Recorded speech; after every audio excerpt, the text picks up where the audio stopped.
Shall I read? Yes, Sunki, do that.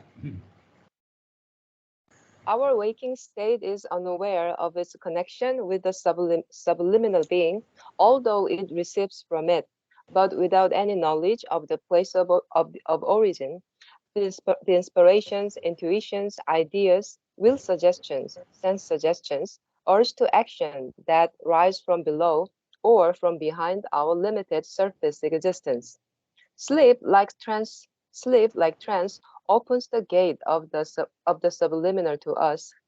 For in sleep, as in trance, we retire behind the veil of the limited waking personality, and it is behind this veil that the subliminal has its existence. But we receive the records of our sleep experience through dream, and in dream figures, and not in that condition which might be called in an inner waking, and which is the most accessible forms, um, the most accessible form of the trance state, nor through the supernormal clarities of vision and other more luminous and concrete ways of communication developed by the inner subliminal cognition when it gets into habitual or occasional conscious connection with our waking self. The subliminal, with the subconscious as an annex of itself, for the subconscious is also part of the behind the veil entity, is the seer of inner things and of supraphysical experiences. The surface subconscious is only a transcriber. It is for this reason that the Upanishad describes the subliminal being as the dream self, because it is normally in dreams, visions, observed states of inner experience that we enter into and are part of its experiences. Just as it describes the superconscient as the sleep self, because normally all mental or sensory experiences cease when we enter this superconscious. But for in the deeper trance into which the touch of the superconscient plunges our mentality, no record from it or transcript of its content can normally reach us. It is only by an special or an unusual development in a supernormal condition or through a break or rift in our confined normality that we can be on the surface on the surface conscious of the contacts or messages of the superconscious. But in spite of these figurative names of a dream state and sleep state, the field of both the field of both these states of consciousness was clearly regarded as a field of reality no less than that of the waking state, in which our movements of perceptive consciousness, transcript of physical things, and of our contacts with the physical universe. No doubt, all the three states can be classed as parts of an illusion. Our experiences of them can be ranked together as construction of an illusory consciousness, our waking state no less illusory than our dream state or sleep state, since the only true truth, or real reality is the incommunicable self or one existence, Atman Advaita, which is the fourth state of the self described by the Vedanta. But it is equally possible to regard and rank them together as three different orders of one reality, or as three states of consciousness in which is embodied our contact with three different grades of self-experience and world experience. Okay, so today we'll adopt a slightly different method. Today we will give you the summary of what he's saying first, and then we'll go into details, because then we have an idea of what he's saying basically. Okay, so I'll do that, and then we'll go back into each, because his description is very, very detailed, and he's also referring to in Indian spiritual experiences what they are called and why they are so called. Okay, basically what he's saying is that there are three levels of consciousness, actually four, three levels which are usually open to man, and the fourth one is not usually open to man. Okay, so these states we are, the physical world is what is called the waking state. It's called the Jagrat. In our Indian philosophy, I am talking because of Sunki. Jagrat means waking. Okay, but it's very strange. These words are to be interpreted correctly. The second level, which is spiritually much more developed actually, the second level, the spiritual plane, is called dream self because it is subtle. Okay? And the third one where you rise is called the sleep state because it concentrates only on itself and is not aware of the, usually, of the physical world. So it is a sleep state. They are not conscious of the physical world. But these words are symbolic.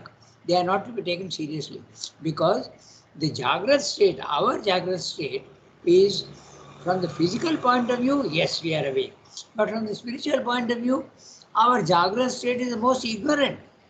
Spiritually, we are asleep. Okay? So that's why you have to understand these words correctly. It took me a long time. When I used to read this many years ago, I wondered why they are calling this Jagrat. Actually, it is spiritually the worst. You are spiritually absolutely sleeping. You don't know the reality. But it's a way of expressing. They have to use certain words. So the Jagrat world, the world which is the normal waking consciousness is called Jagrat. The one in which you go into the intraconscient or even the superconscient is called the dream self. It is subtle reality. Then you go to the third level, which is the sleep state, Sushupti, deep sleep. And there's a fourth, which you can't describe in any way, and that's why it is called the Turiya, the fourth state. Turiya, no? It's a fourth state which you cannot describe. It is even beyond the supermind. So this is what he's talking about, and their characteristics he's giving you. So we'll do that now, and then we'll go back to each sentence from the beginning. Okay, so I'm reading to you the summary of what he's saying here. Okay, the surface consciousness, I'm reading the summary which I have made. Okay? You won't find it in the text. The surface consciousness has no knowledge of the subliminal. Which is the surface consciousness? Our waking state and our body-mind life. Has no knowledge of the subliminal. The subliminal is the original source of all our ideas, impulses, acts, inspirations, intuitions. Everything comes from there. But we are normally quite unaware of the connection.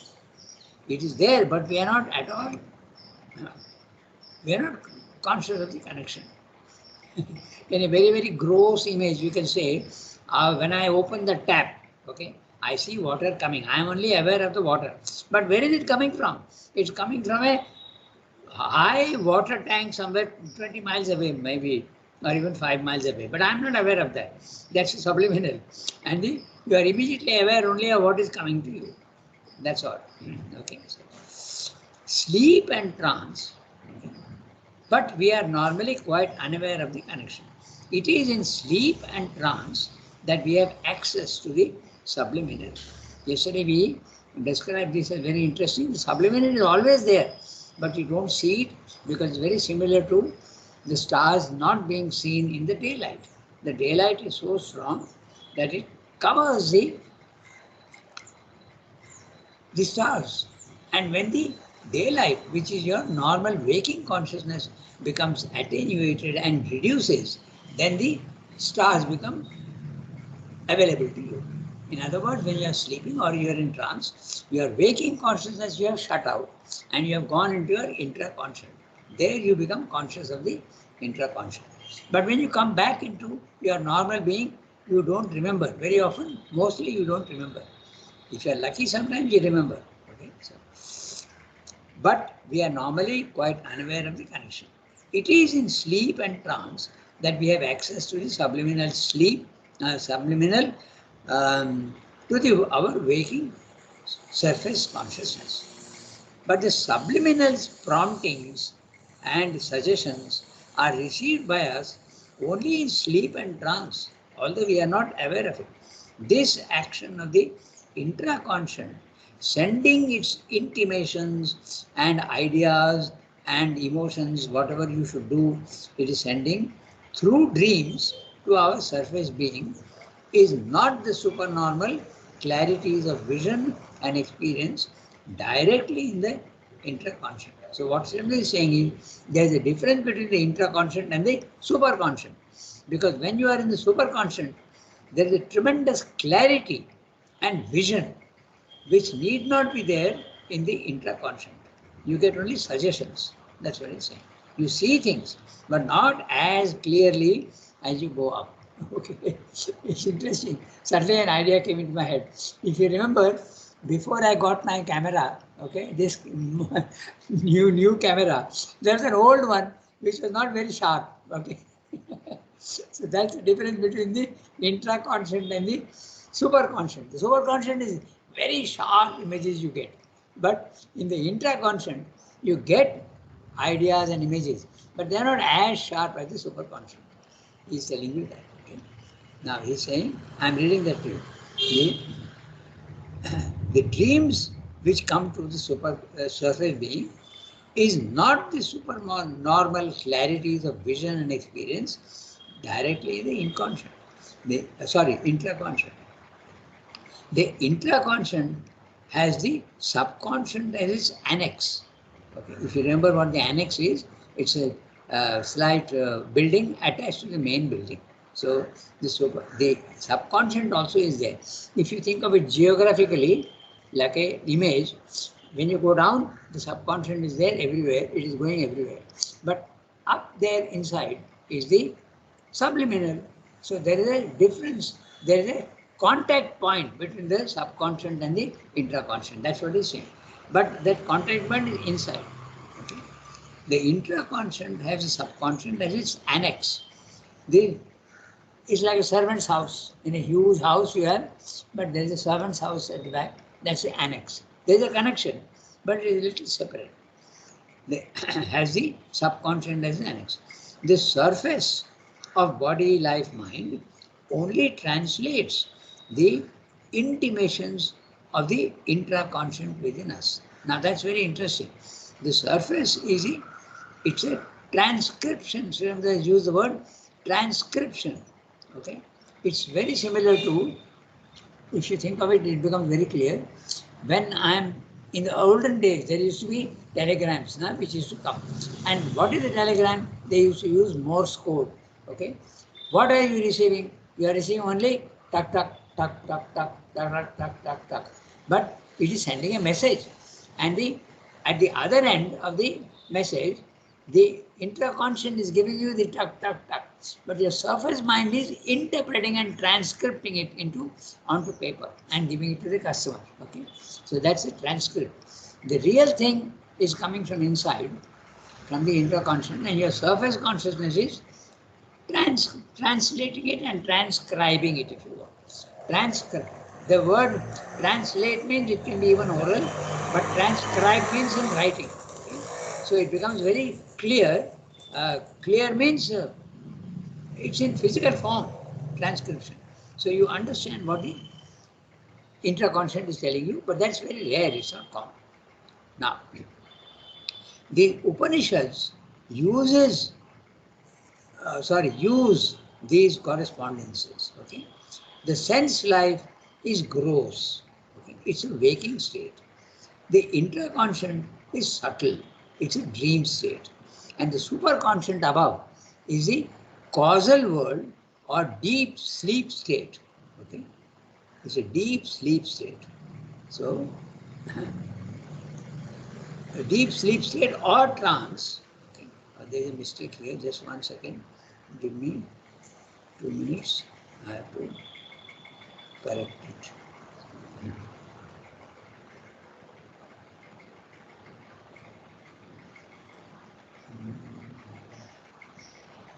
Yeah. I have to come here and I have to delete.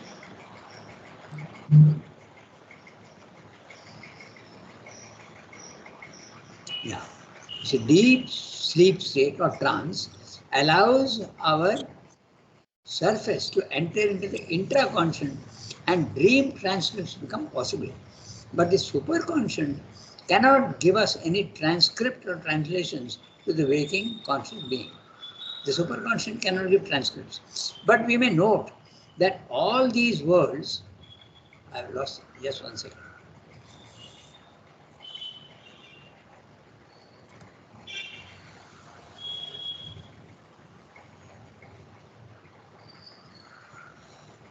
Yeah,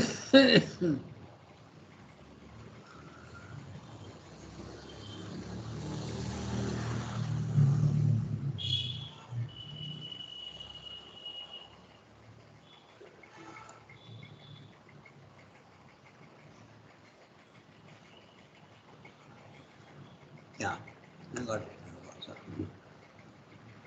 Sometimes the computer misbehaves. Okay, so, and cannot give any transcript. But we may note that all these words are considered as real. Okay, they are actually, there is a rule: the more subtle, the more real it is. It's opposite of what we normally think, but that's exactly what it is. The subtler the reality, the more real it is and more concrete. Of course, we may say that only the absolute is real and all the other three are unreal. But we may be equally right in saying that all the three are graded realities of self-experience and world experience, subjective and objective knowledge. So reality, that's what is being discussed. What is reality, and illusion? So there is a gradation of reality. That's basically what he's saying. So we have done what he is saying in the para. Now we can go back to the beginning of the para and we'll look at it.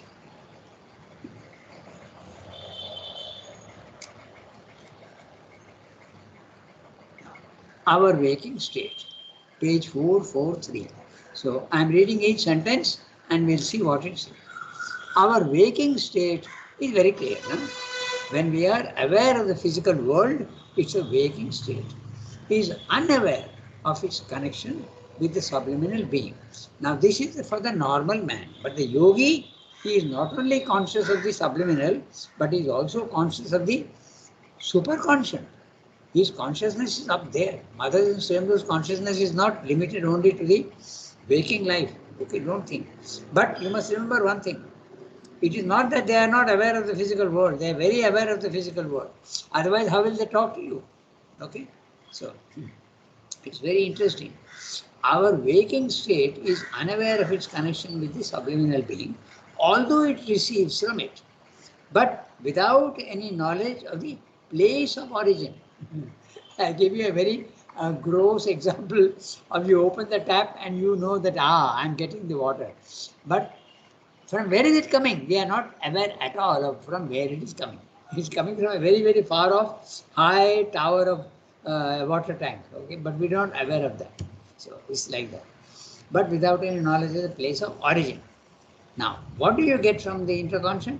You get inspirations, you get certain ideas, intuitions, ideas, will suggestions, sense suggestions, urges to action that rise from below or from behind our limited surface existence. So he's saying all these suggestions come to you from inside, and it can come from inside or from below also.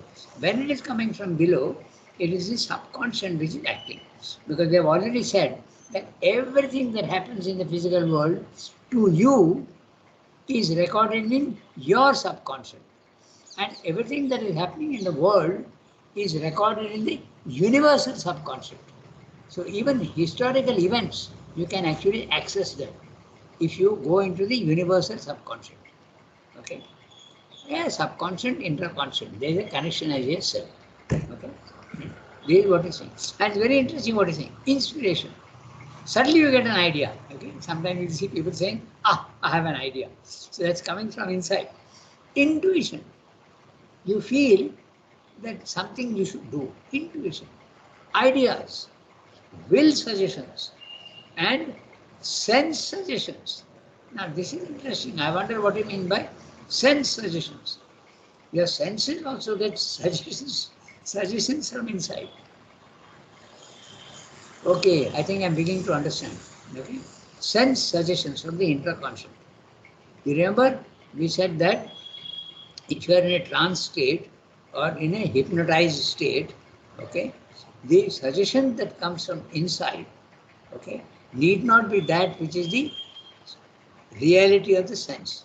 The sense can be experiencing nothing but a very small, a pencil touch on your skin. But the senses, the sense suggestion from inside your subliminal is saying that it's a burning stick.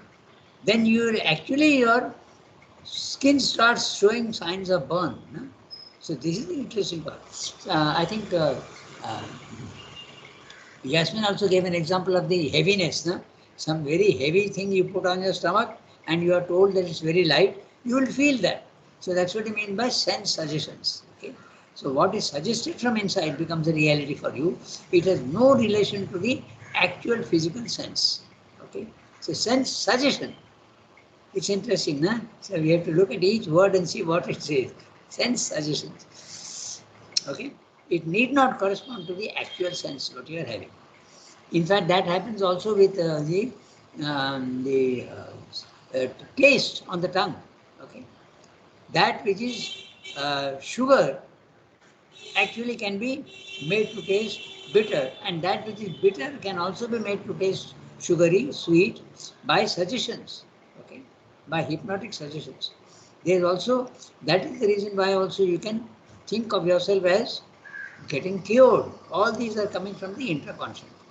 Okay. That's what they do for curing you of your complexes.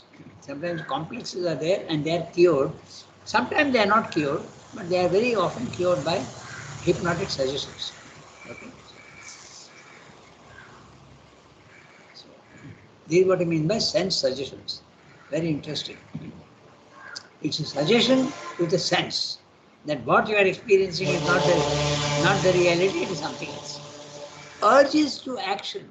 You feel that sometimes you have to do that also comes from the intraconscious that rise from below or from behind our limited surface existence. Sleep, like trance, opens the gate of the subliminal to us. That's exactly what we said about the daylight. When it gets reduced, our waking consciousness gets reduced, then we enter into the subliminal. For in sleep, as in trance, we retire behind the veil of the limited waking personality, and it is behind this veil that the subliminal has its existence.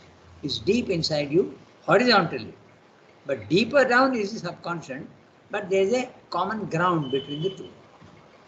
But we receive the records of our sleep experience through dream and in dream figures, and not in that condition which might be called an inner waking, which is the most accessible form of the trance state. An inner waking, the dream state, when you get a dream, it comes out into your, sometimes you are not even conscious of the dream, but when you are in the trance state, you are fully awake, even in the physical, you are fully awake in the, it's not a sleep. There's a difference between sleep and trance. In sleep, you are not conscious. When you come out, you are not conscious. But if you are in a trance state, even when you come out into the waking consciousness, you remember fully what you have experienced. It becomes a memory, but you remember it. Nor through the superconscious clarities, nor through the superconscious clarities of vision or other more luminous and concrete ways of communication developed by the inner subliminal cognition. When it gets into habitual or occasional conscious connection with our waking self. So these things can come from the, but they are different. So I'm saying they are different from the, he's using a very interesting word, more normal, luminous, okay? The supernormal clarities of vision. The supernormal clarities of vision, it's not that, okay? Nor through the, which is the most accessible form of the transfer. Okay, so I go to the next one.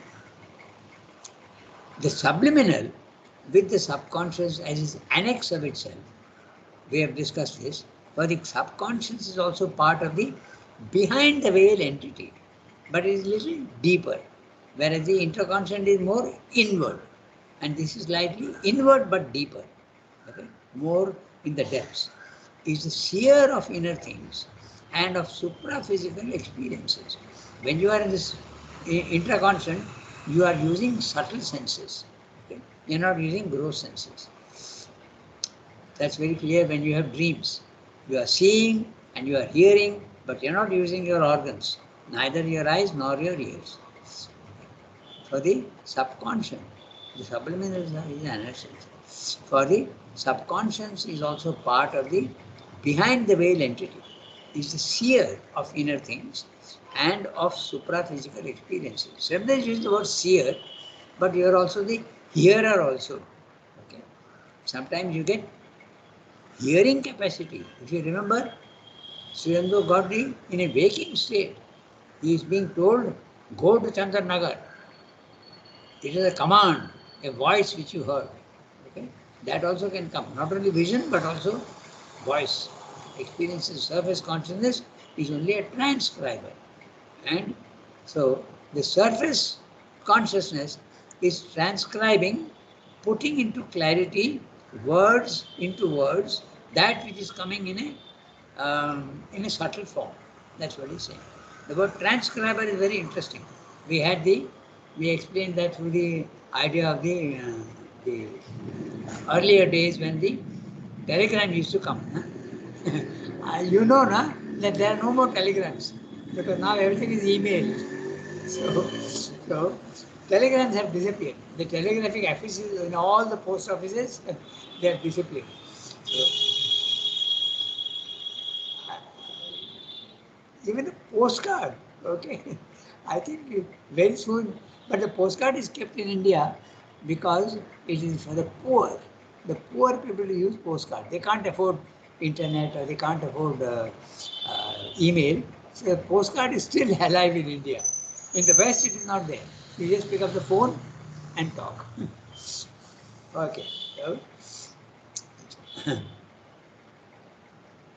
interesting the development of how things are becoming subtler and subtler and subtler. Yeah. So now the word transcriber is very interesting. That's why you see. It is transcribing that which is coming in abstract form. The Morse code, you know what the Morse code was, no? 2 dots means one letter, 3 dots means one letter, dot dash means another one. So this is the Morse code, and it is to be transcribed into words. Okay, and then you get the telegram transcribed. So the surface consciousness is transcribing what the Morse code is telling you from the subliminal. That's the image he is using. That one word is actually a whole image. Okay. So interesting. So it is for this reason that the Upanishad describes the subliminal being as a dream self, because it is normally in dreams, visions, absorbed states of inner experience that we enter into and are part of its experiences, just as it describes the superconscious as a sleep state, sushupti. The Indian words are Jagrat, Swapna and Sushupti. Because normally all mental or sensory experience cease when we enter into the superconscious. The waking consciousness has gone to sleep and you don't hear, if you are really deeply involved, then you don't hear the sounds and the sights of the physical world. But sometimes it can call you back into the physical world if you are not very deep inside. So if the phone rings or the bell rings, okay, you can actually get pulled back into the waking consciousness. That can happen. In fact, it happened to Mother, okay, when she was experiencing the supermental boat experience. Suddenly, the clock in her room started ringing at 3 o'clock in the afternoon, and she was pulled back. And she said something very interesting. She said that it was by consciousness of pulling me back into the physical world, but I did not want to go because there was something so interesting happening there. She wanted to delay it, but she got pulled back. And when she got pulled back into the physical consciousness, she was absolutely aware fully of what the experience was. And then she transferred it. It's very interesting. So even for mother, that pulling back into the physical consciousness can happen. Okay, so it can happen very easily. That's the reason why they used to normally go, when you are meditating, you go into a place where you won't be disturbed. Okay, that's the reason. Then I'm reading the next one. For in the deeper trance into which we touch, in which the touch of the superconscious plunges our mentality, no record from it or transcript of its contents can normally reach us. It is only by an especial or an unusual development in a supernormal condition or through a break or rift in our confined normality that we can be on the surface conscious of the contacts or messages of the superconscious. So he's making a very clear difference between the intraconscious and the superconscious. Intraconscious, the messages normally don't reach us, but they can. You don't need to have tremendously developed consciousness to be able to receive the messages from the intraconscious. But from the superconscious, they don't come unless you are a yogi. So, in fact, it need not even come into the body-mind life. You can experience there itself. That's the whole thing. Huh? So it makes a clear difference between the two. Superconscious does not give you transcripts, but the intraconscious can give you transcripts in the waking state. That's what he said. Okay? So that you can be aware of it. But in spite of all these, where is it gone?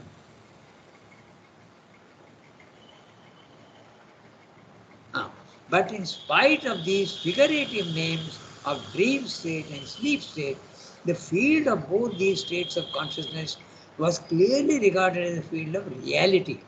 Dream is not unreal. He is discussing the reality of the dream because of the what the experience of illusion. Is it real or not? He is discussing. That's why he is discussing the dream state. And he is telling you that although it is subtle, it is real. It's a field of reality. Okay? It's not, just because it is different, it doesn't mean to say that it is unreal. That's what he's saying. The field of both these states of yeah,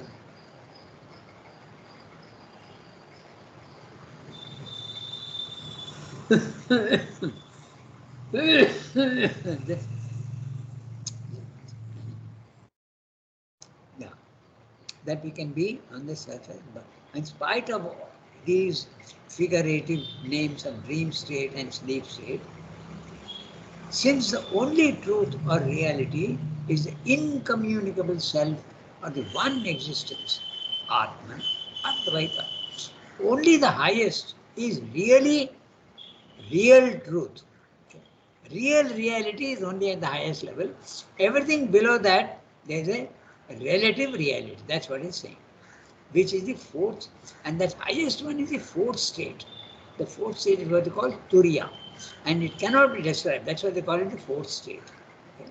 The unmanifest of the self, described by the Vedanta, the Turiya. But it is equally possible to regard and rank them together as three different orders of one reality, okay? Or as three states of consciousness, which is embodied our contact with three different grades of self-experience and world experience. Right, man? Okay. So, this is what you say. So, reality is a very complex thing. It's not a simple thing. At the highest level is total reality. At the lower levels, there is something, the reality starts diminishing itself. Remember, we always speak of the diminution of all these things. So when a reality is diminished, it can become partly real, partly unreal. Just like your shadow, the blue of the sky, the rainbow, these are all partly real and partly unreal. So this is what he said. So it's a big one, and he is telling you, ultimately what he's saying is that the dream But Shankara is saying dream you find it to be unreal in your waking consciousness is not really so. Shankara is only giving he is giving an image. He is sufficiently intelligent to know that the image that he is giving is relative. It's not absolute. But Sridhar is discussing in great detail to show its inapplicability. Okay? Because he doesn't want you to think that the world is really illusion. Okay? So that completes it. So we have 27. We have got 7, 8 minutes. 8 minutes we have got. So shall we read the next one? I think we can read the next one. If this is a true account of dream experience. Yasmin, will you read? Yes, please. Go ahead. If this is a true account. If this is a true account of dream experience, dreams can no longer be classed as a mere unreal figure of unreal things temporarily imposed upon our half unconsciousness as a reality. The analogy, therefore, fails even as an illustrative support for the theory of the cosmic illusion. It may be said, however, that our dreams are not themselves realities, but only a transcript of reality, a system of symbol images. And our waking experience of the universe is similarly not a reality, but only a transcript of reality, a series of collection of symbol images.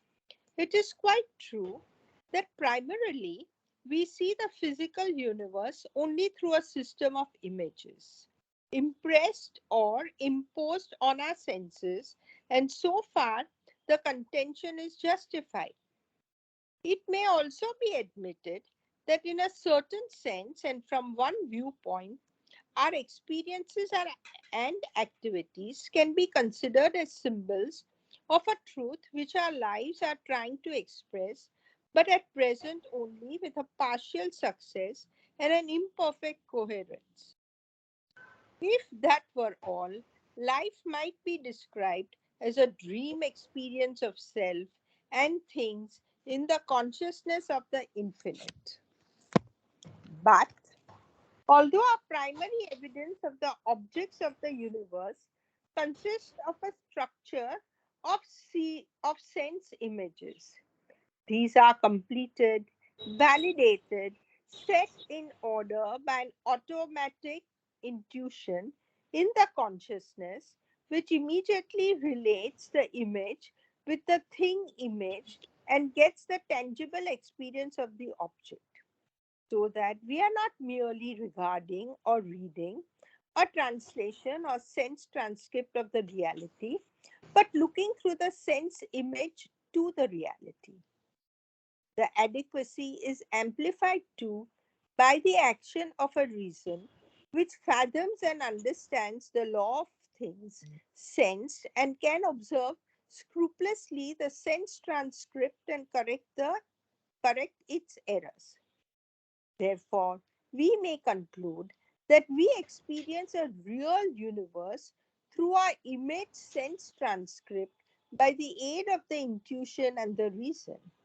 An intuition which gives us the touch of things, and a reason which investigates their truth by its conceptive knowledge. But we must note also that even if our image view of the universe, our sense transcript is a system of symbol images and not an exact reproduction or transcription. A literal translation, still a symbol is a notation of something, that is, a transcript of realities. Even if our images are incorrect, what they endeavor to image are realities, not illusions. When we see a tree or a stone or an animal, it is not a non existent figure or hallucination that we are seeing. We may not be sure that the image is exact. We may concede that other sense might very well see it otherwise. But still, there is something there that justifies the image. Something which something with which it has more or less correspondence. But in the theory of illusion, the only reality is an indeterminable, featureless, pure existence, Brahman, and there is no possibility of it being translated or mistranslated, into a system of symbol figures.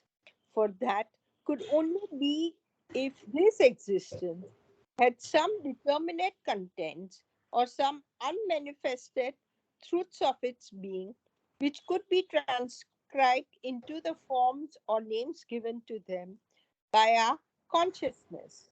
A pure, indeterminable cannot be rendered by a transcript. A multitude of representative differentiate